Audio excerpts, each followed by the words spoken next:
Hi, Mikko. Hi, To begin, could you introduce yourself in a few sentences, please?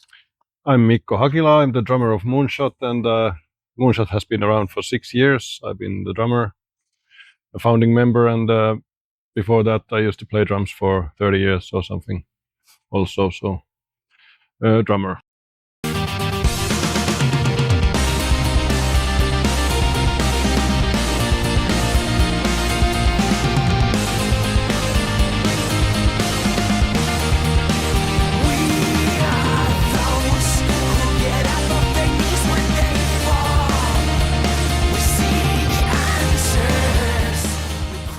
What made you want to become a drummer?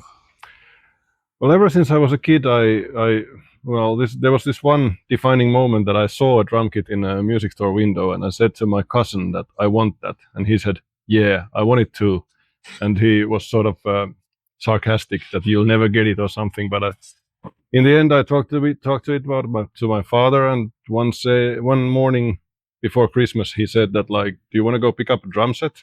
And I said, "Yeah, let's go." I was 12, and we went and got a second-hand drum set and took it home. And my girlfriend's boyfriend at that time taught me how to play a basic beat, and I played basic beat for half a year, and then suddenly I noticed that within that beat I can do other stuff, and learned by myself in the first year or two to play drums. And Jussi, our guitarist, got his first guitar when he was 12 also. So at one point we just decided that we should probably try to play something together. And AC/DC's Razor's Edge had just come out, so we obviously went and tried to play some AC/DC, and it worked out fine, and we've been playing together ever since. Who are your drumming or band influence? Well, right now I have to say that Stuart Copeland from the Police is probably the main influence in how I play and how I arrange my drumming. Not so technical as Stuart is nowadays, but maybe more towards the beginning of Police, when everything was sort of intuition in reacting to other people's playing. And maybe Refused and Snapcase hardcore bands that were around when I was a kid. Those are probably the main influences. How you describe Moonshot musical style? Well, it's modern rock music. It has all the punk background from Jussi and Villes and Henka's previous band. It's more grown up, since we are more grown up. So it's an adult version of what we were when we were 20 years old. Which Moonshot song is most fun to play in live? Most fun, I would say, one that really is always fun to play is Confession.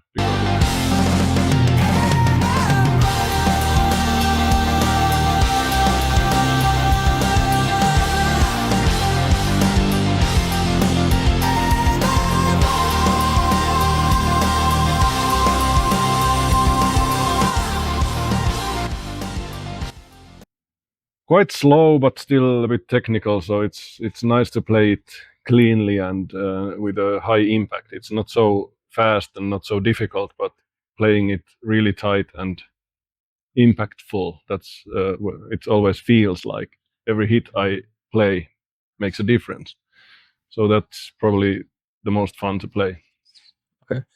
Do you have any ritual before going on stage? Yeah, I usually warm up.